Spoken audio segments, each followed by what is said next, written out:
Hello, I'm Anthea Hancox, the CEO of the Scanlon Foundation Research Institute, and we are delighted to bring you this special limited series of our Voices of Australia podcasts. As always, this podcast was recorded on the land of the Kulin Nation's Wurundjeri people, and we pay our deepest respects to elders past and present. I'm welcoming you to the Scanlon Foundation Research Institute's new 6-part limited podcast series, Truth, Trust and Politics, a podcast that explores the complexities of truth, trust and political communication as we approach the 2025 federal election campaign. From mistruths and manipulative tactics to the erosion of trust in political communication, this series unpacks the dynamics that shape modern politics. We'll ask critical questions: who stands to gain from misinformation? Who's most vulnerable to its influence? And most importantly, what can we do to clean up our discourse and rebuild trust in our democratic processes? Featuring community thought leaders, politicians and policymakers, journalists and researchers, we'll explore the role of truth in shaping voter perceptions, the impact of social media, and strategies to counter the growing influence of mistruths. Join our guest host, Mary Gearan, award-winning journalist, MC and facilitator, as we examine how misinformation and the decay of trust impacts social cohesion, who it affects most, and what we can do to foster a healthier, more informed democracy. Mary's guests for this episode are Cos Samaras, political strategist and director of Redbridge Group Australia, who specialises in electoral trends, social change and community engagement, and Noor Shanino, one of the founders of the Ubuntu Project and a leader in Australia's African community. They'll explore the different ways people consume news and what part political disengagement plays in accepting misinformation. Welcome to Cos Samaras and Noor Shanino. Thanks for joining me. No problem at all.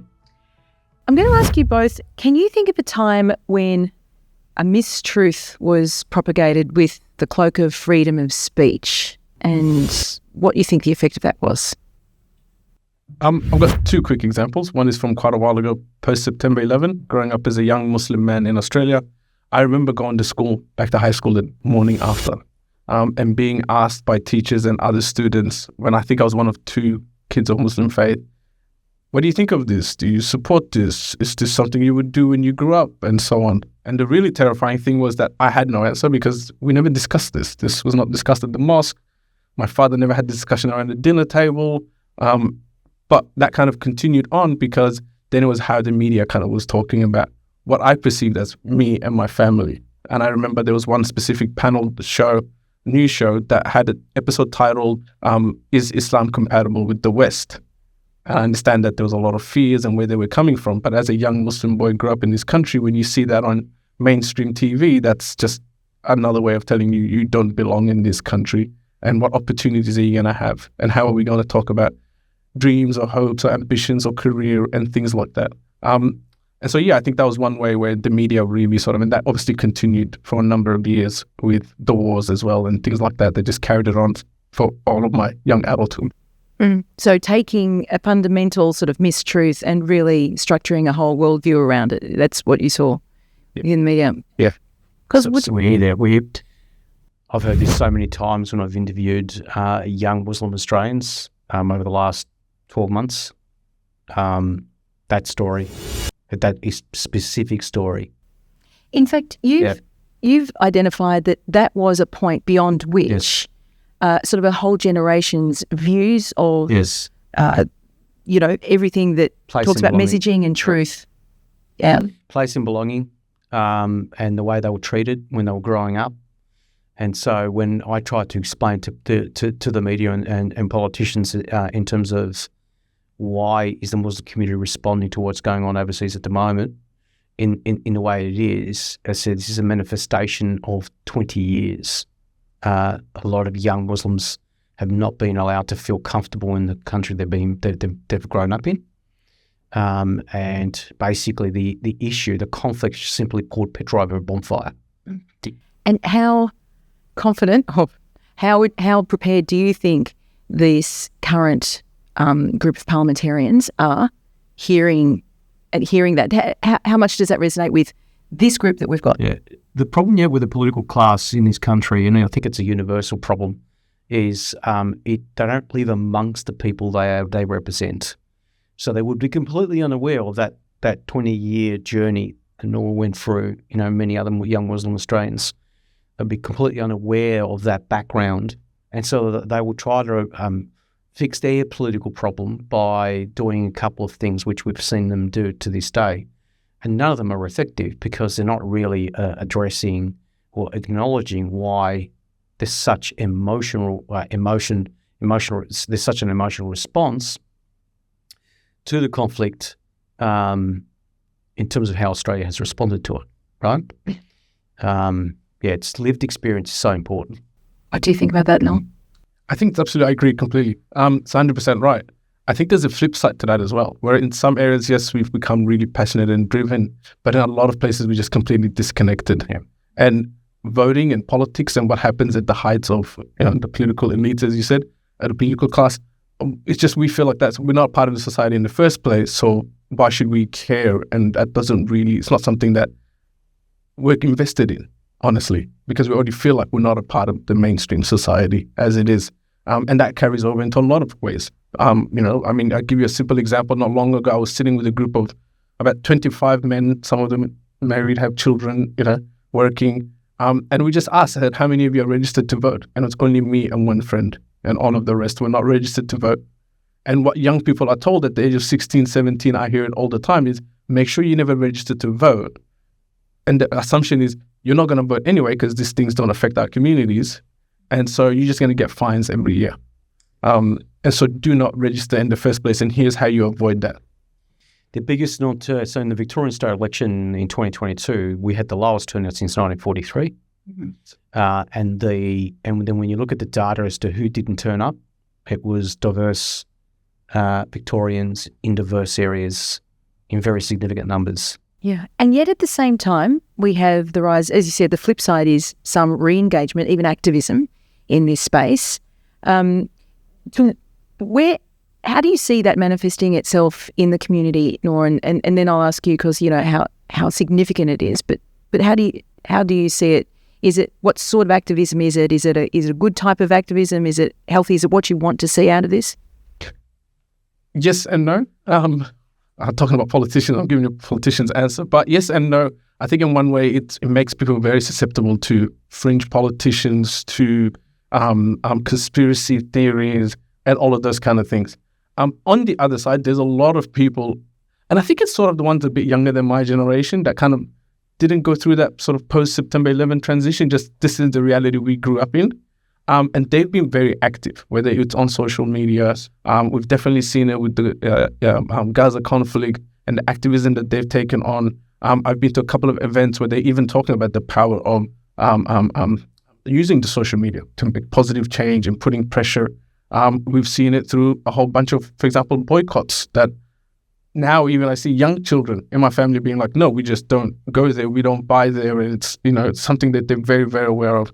I've seen websites come up where you can put in a business name and it kind of tells you, who they support, where their money goes and things like that. These are things when I was younger that it was fairy tale. It did not exist. And this is all driven by young people, a lot of them under the age of 25. I recently saw also in the last election, and you probably know this a lot better than me, but Australian Muslim votes matter. I remember when I saw a guy wearing the t-shirt, I just sneakily took a picture. I'm like, I didn't know what it was, but I was just like, I need to read about this. But just the fact that there are young people, again, it was a lot of young people involved in that and volunteering with those things. So yes, there is obviously the negative sides, but I think there's a lot of people that are utilizing technology and kind of saying, okay, this is the status quo. We can do something about it now. It's a response to making a society, making a group of people feel that they're invisible. And we saw that in the US, right, where what Trump has done successfully in that country is, for right or wrong reasons, convince people that they are now visible and back in the political discussion. For Muslim Australians, particularly the young Muslim Australians, I think they, your background, your history would have made you feel that you're not part of the Australian public discussion, and therefore you're just out in the background. Hence, the reference about people not choosing to vote or get involved in our democracy. Flip side, the Gen Zoomers now, the Gen Z, go, yep, we're invisible, and we're going to make sure our voices are heard. And so they've jumped over, and we could see that in other democracies around the world where there comes a time where people just go, no, had enough, and I'm taking action. And they've got tools at their disposal to do it. And I think we'll see at the next federal election the fruits of that. The flip side to that, of course, is that you've got certain parties, and when I say parties, I just mean certain people within the political system who will want to make other anti-diverse people seen, heard as well. And you've got that identity clash at that point where one side will be trying, or one certain group of people will be trying to weaponise that as well.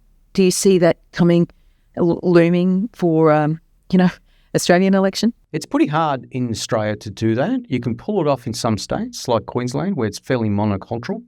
When I was getting ready for the ABC telecast for the Queensland election, the one thing you do is you go and look at the background and the history of a state, because how it formed and how electorates have formed and suburbs have grown is very important to understanding how people vote. And one thing that struck me is how monocultural the place is. But if you come down to Melbourne and Sydney, 60% of Melbourne's population has someone within the family circle that's been born overseas, right? So and that's only accelerating.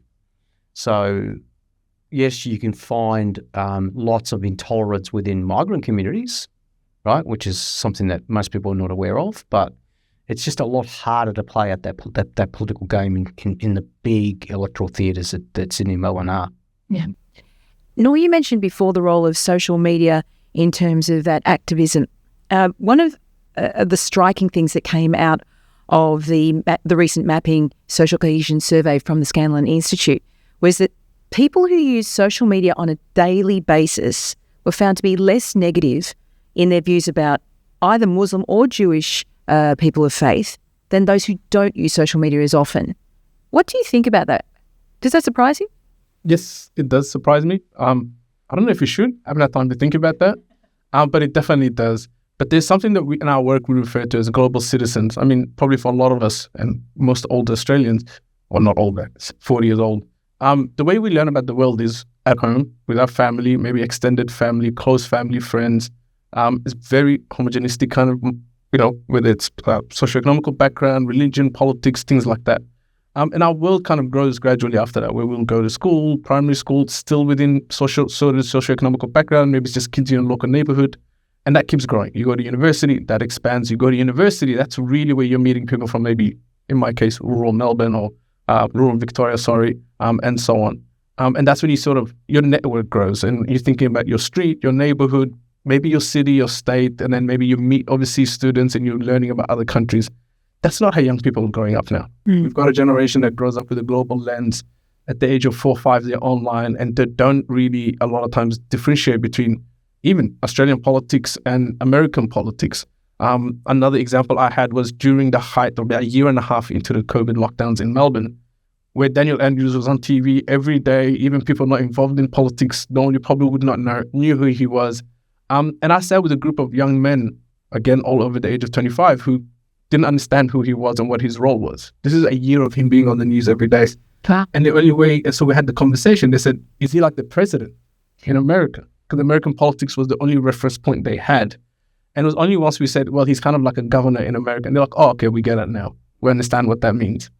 They could not understand what a premier versus a prime minister was, and so on.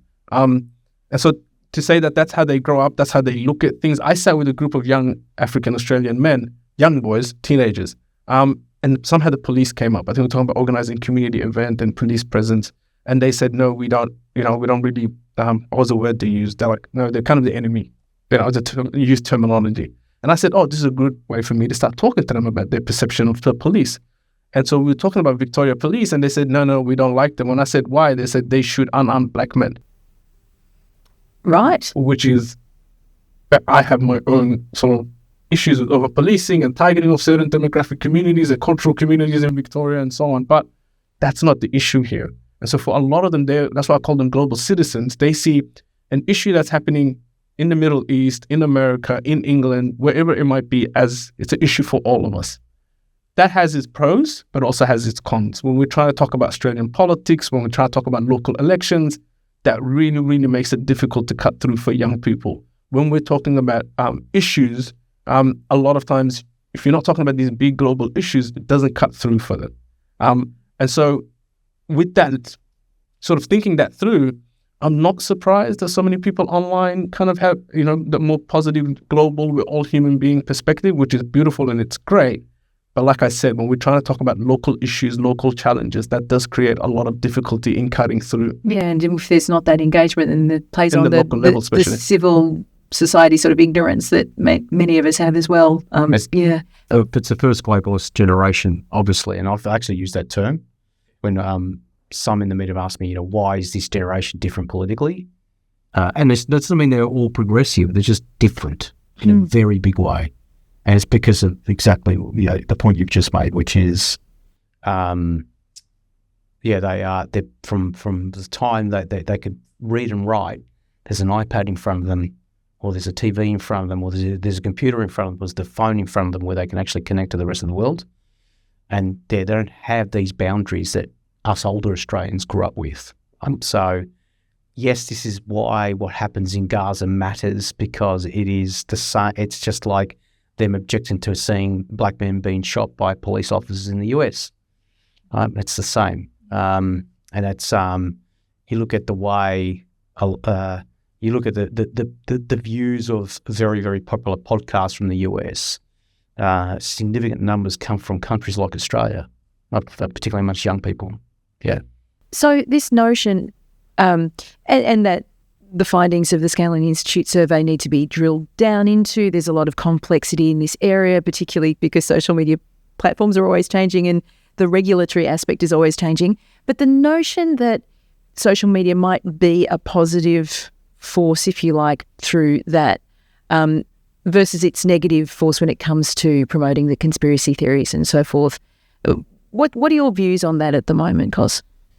It's the way young people in particular have been able to socialise and grow as human beings. I mean, it's fundamentally, I think the politicians' response to this problem is one of complete ignorance in terms of how important social media is in terms of allowing them to be connected to that global community that they actually know about, want to belong to, learn about, read about, and for the political class to turn around and say, right, no, it's no good for you. This shock to these young kids will be significant. You are going to shut down their entire way of knowing and living, and it is a catastrophic mistake. And they will pay a political price for it. And just drawing it back into the theme of what we're talking about, do you believe that any restriction on social media for kids will, in fact, lead to them being exposed to more misinformation or disinformation? Or does it not help that part of it? Well, what it will do is it will teach the next generation how to get around rules, right? And how to not trust figures of authority. Which is exactly the opposite of what 100%. we're talking about. It's exactly what's going to happen. What do you think, Noel? Well, I was going to jump in there and say, do you think it'll work, first of all? Yeah. Which I think it might be, forbidden fruit. It might attract a lot more people. I think a lot of people will see it as, the politicians don't want us to access the truth, right? And I think it'll just push more people to those fringe. And I think it will create a lot more issues. I remember my father telling me when he saw the first fax machine a long time ago. It's like the whole office, different floor, everybody ran out. The first fax came through, and my father remembers the manager looking at the other manager saying, "This is going to change the world."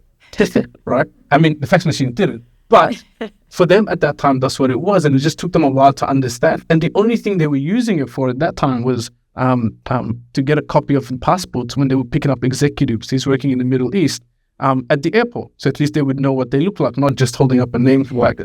And I say all of that to say, I don't think we fully understood social media and the internet. I don't think we can get rid of it. I don't think we can get around it. There's a lot of benefits in it. I think what needs to happen is we need to have a more nuanced conversation around how it's used, how it's was going to say police, but it's probably the wrong word, parent controls. I think parents really, really need to think about it and really understand what some of those risks and threats are. I was talking to a group of young men, and when I was at an event, I wasn't supposed to speak, and they just sort of, speaker pulled out and said, can you just go up, say a few things? And I spoke. So these young boys were asking me, and they said, I could never do that. They were talking about they've seen me speak a few times, and I said, it's just something you practice. It's something you kind of rehearse and go through. And I thought, this is a good opportunity to talk to them about confidence and public speaking.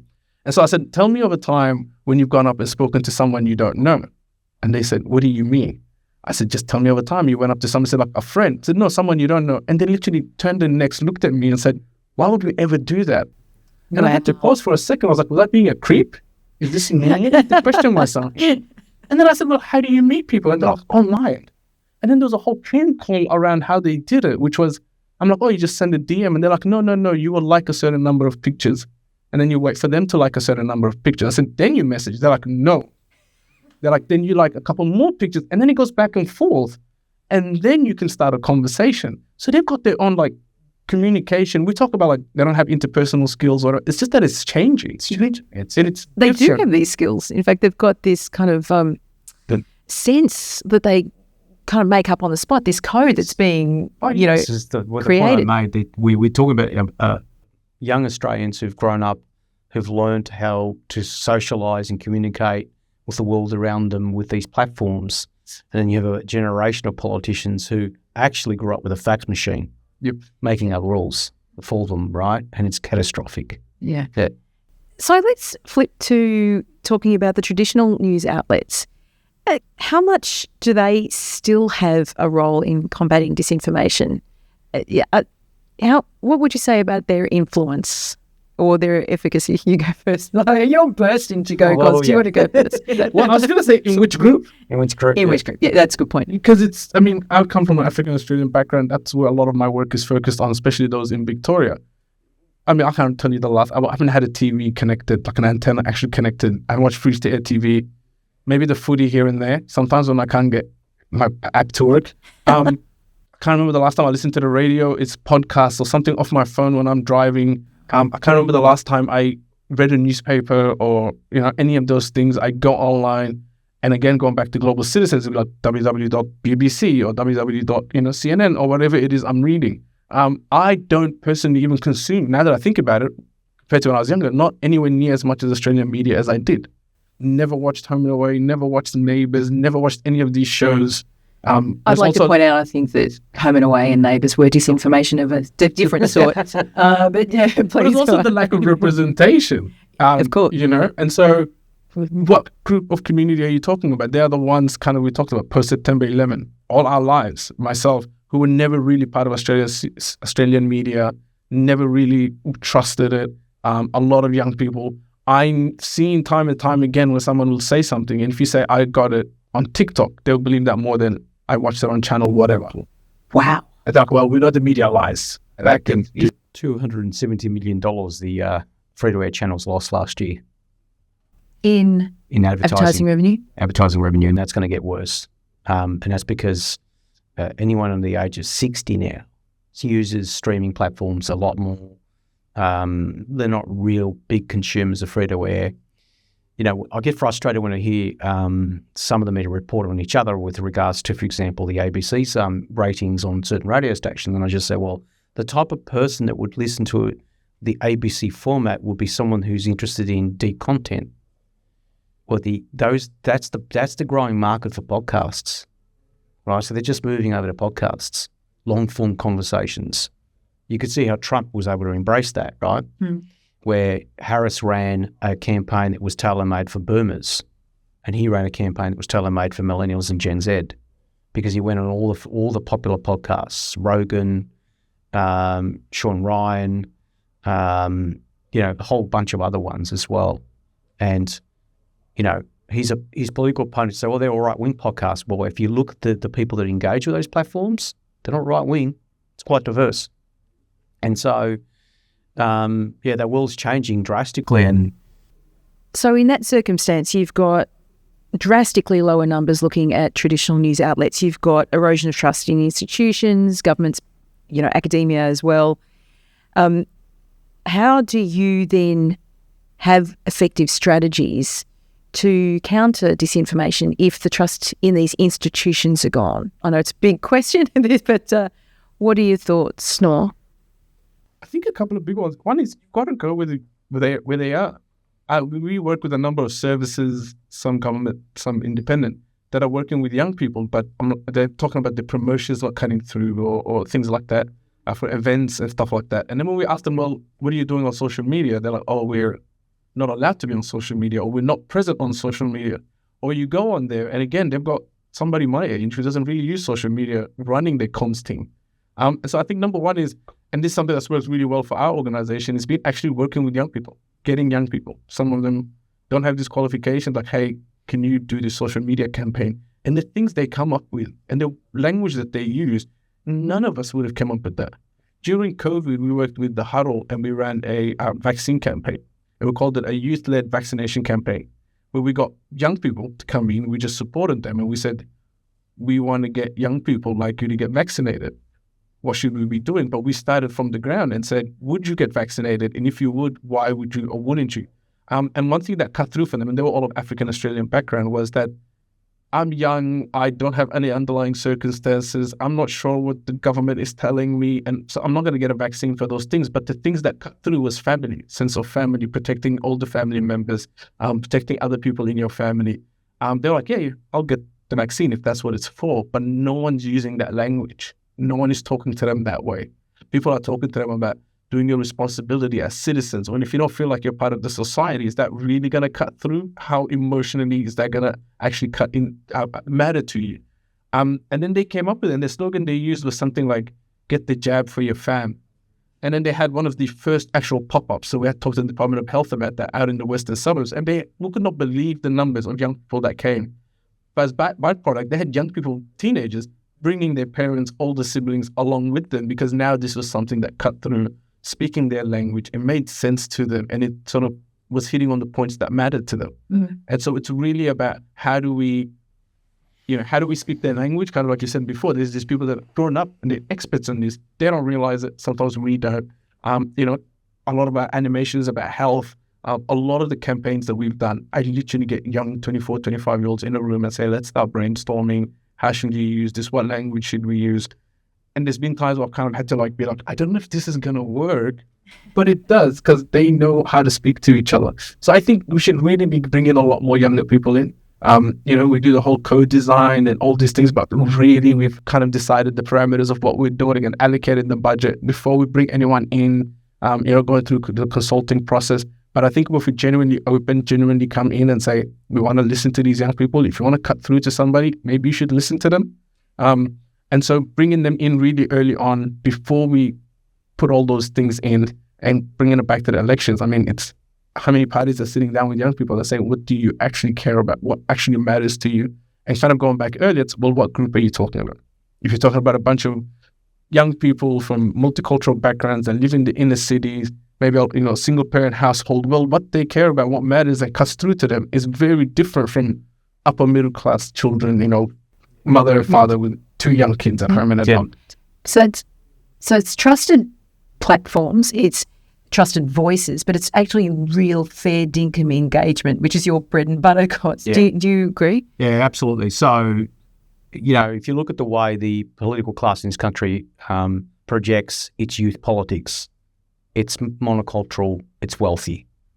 Whenever they think of, we must do something for young people, they've got a particular type of young person in mind, and that's where they go.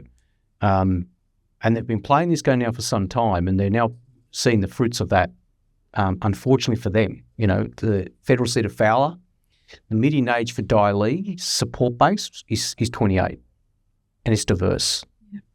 Right across all of Western Sydney, diverse Western Sydney, we're seeing examples of young, diverse people tactically vote to send the political class a message. So at the recent New South Wales local government elections, when Labor did not stand a diverse person, right, so we could see one ward next to the next ward, Labor's vote collapsed by 60%.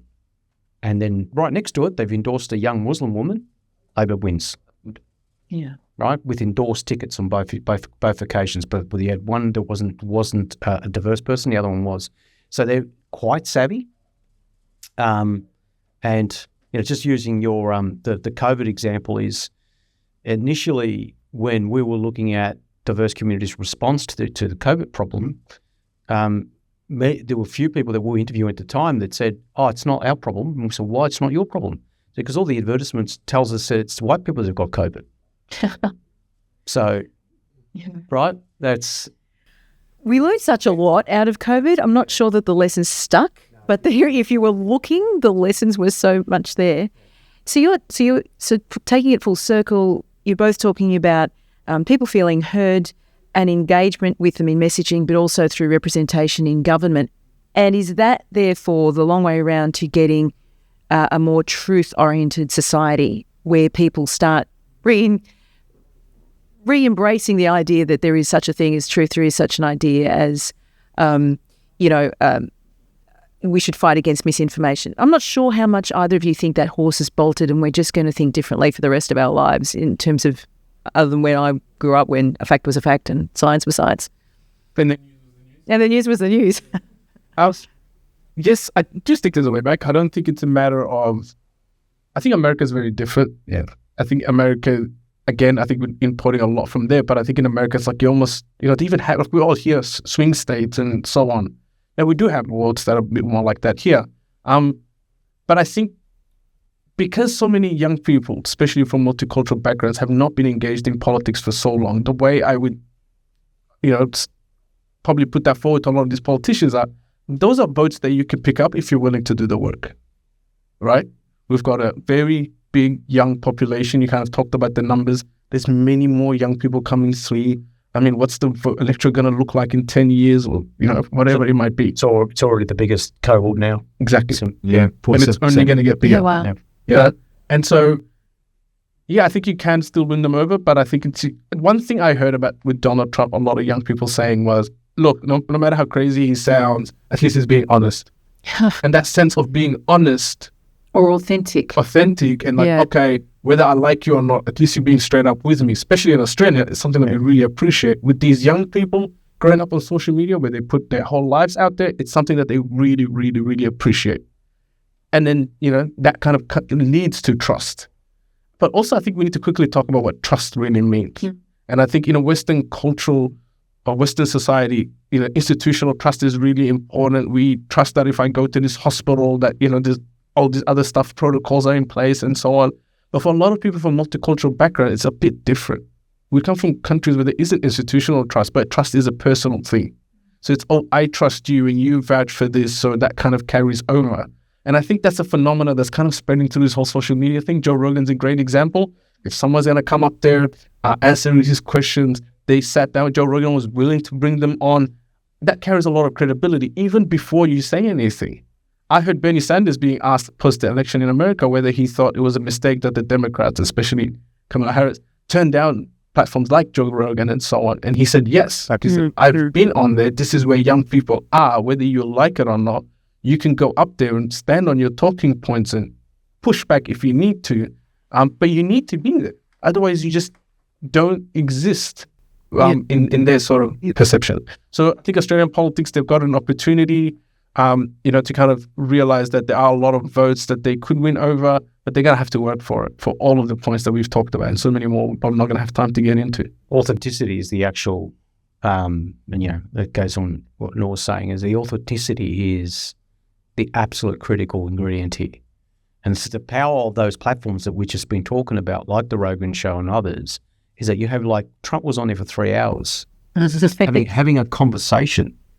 Yeah, no sound grabs, just a conversation. And then there were glimpses of humility.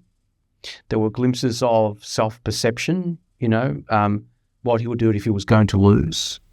And that, to a young person, is, I think he's a bit crazy, but he looks normal to me. He sounds normal to me. Versus then they switch on their to a different platform and they look at Harris, scripted lines, interviews. I mean, they used Oprah Winfrey, which is, a format that baby boomers, grew up on, not this generation. It's so interesting to me how you put that, Nor, about that person-to-person thing, and because you would have seen this as well, journalists tie themselves up in knots with the idea of who's getting the power. If it's not the media institutions or the governments or the trusted establishment voices, it's like, how can this influencer have so much power? How can this person who's not a journalist have this much power? This is part of a sort of an existential freak out that I think journalism's having, but is part of that change, as you're saying, in terms of who people are actually trusting. Yeah, absolutely. It's a big one. And just quickly, on Donald Trump being on Joe Rogan, he spent half of it talking about UFC. Yes, he did. That's right. Correct. Which, how relatable is that to all of these, especially young men that I know in my circles? Sammy. And then they were showing, and even I remember the couple of videos that they showed me had nothing to do with his talking points. Like, oh, he said John Silver was better than, he brought up Khabib, so, and that's it. That became really, really important to them. But to take it one step further and to take these freaking out journalists a little bit seriously, could it go too far? Could you be handing this, not handing this power being amassed, evolving through institutions and individuals whose motivations we might not know, are not, regulated? Is there a danger in that as well?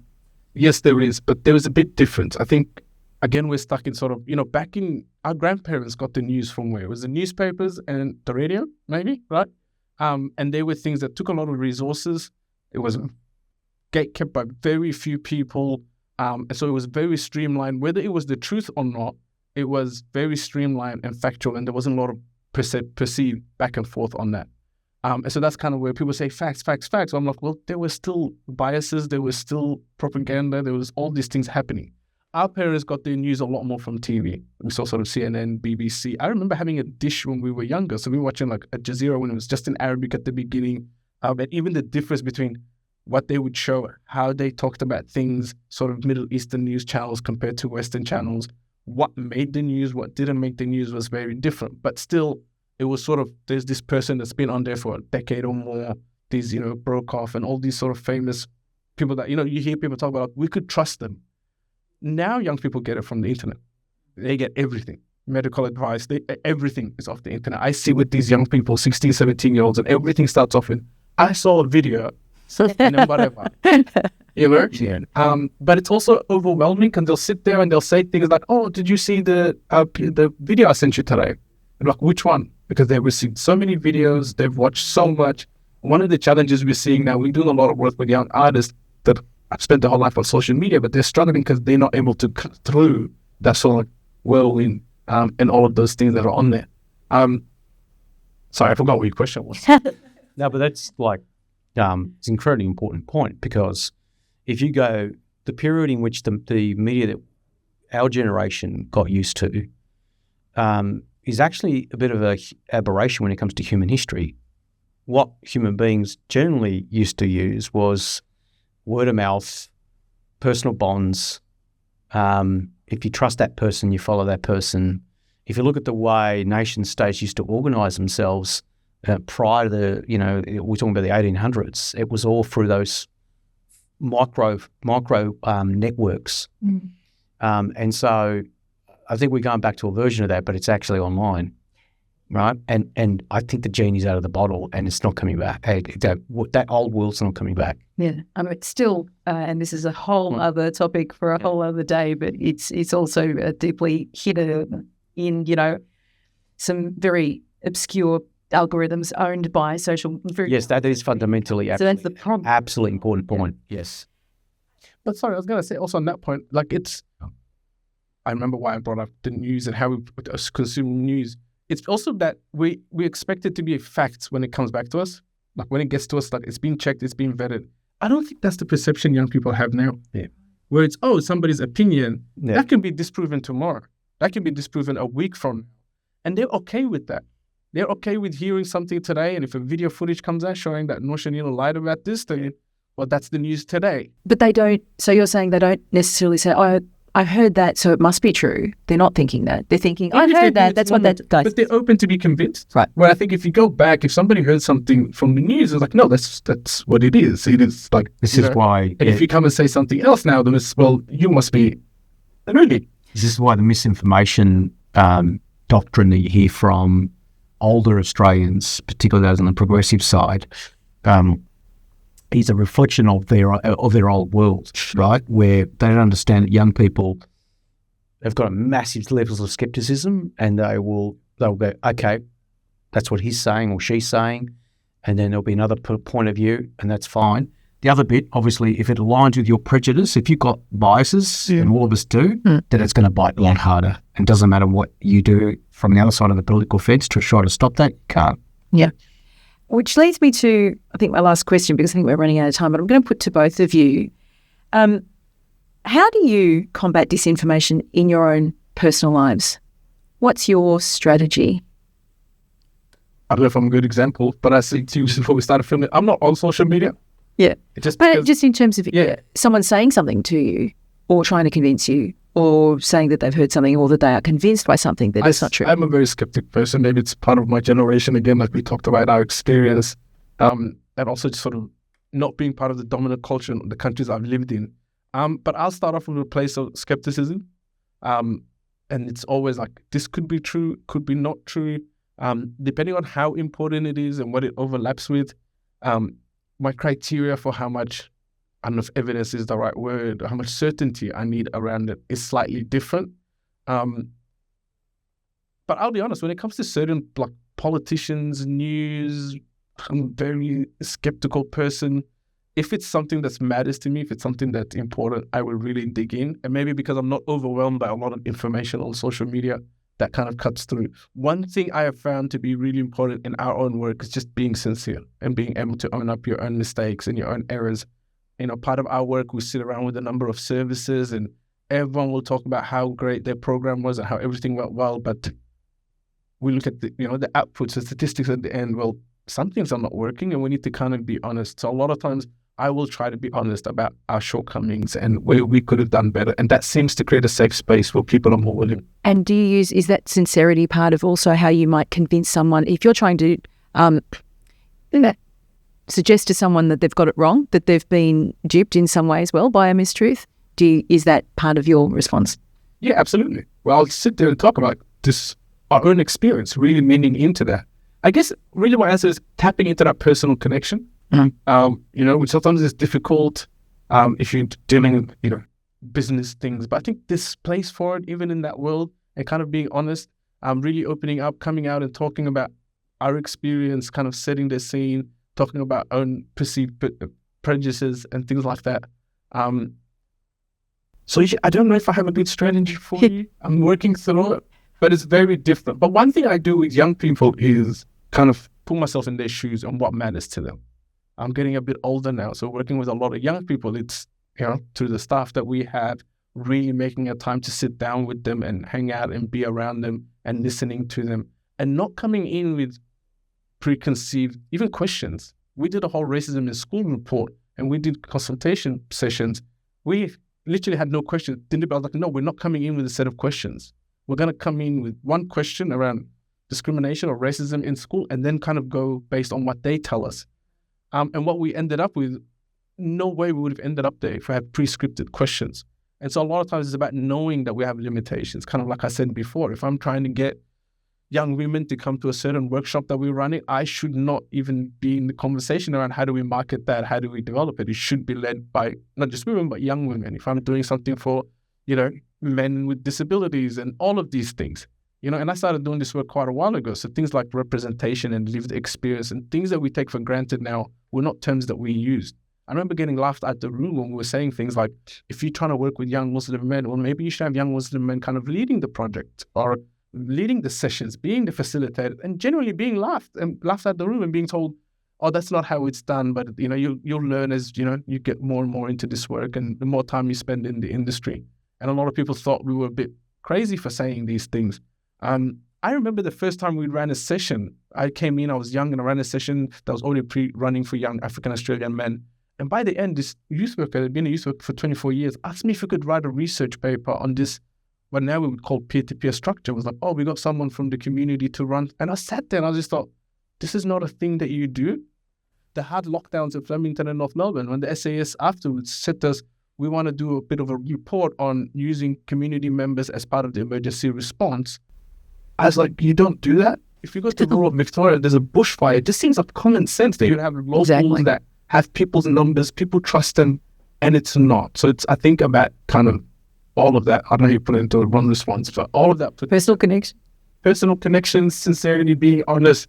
If you want people to be honest with you, maybe start by you being honest and talking about your shortcomings and your putting that out there and creating a space where people are like, okay, we understand you're not perfect, but at least you're being honest and we can trust you. Because you're a stats guy, you'd be forgiven for leaning into using stats to try and convince someone of a mistruth. But we have seen that fact checkers and so forth don't necessarily work. What's your strategy? Yeah. So, I mean, stats for me are the numerical expression of human beings. This is what I do in my day job, right? Which is, there's a lot of stats there, but why are those numbers what they are? So, during, again, I'm going to use COVID as an example. I'm speaking to people who are my generation, second generation Greek migrants who were very, very skeptical about what was going on.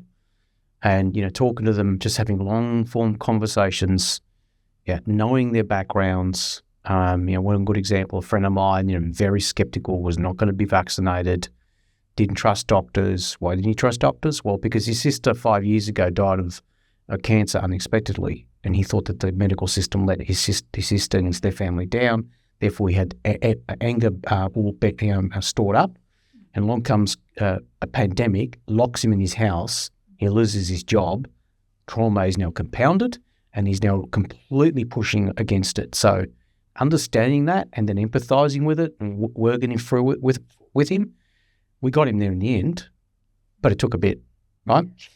It's understanding that, and that person would have, from an institutional perspective, been a number in a stat, but there's such a deep history there, right? That if you've got to actually get your head around and work with to fix it, This has been a fascinating discussion, and I'm sorry to have to leave it there, but Kosmaris and Oshanino, thank you. Okay, thank you.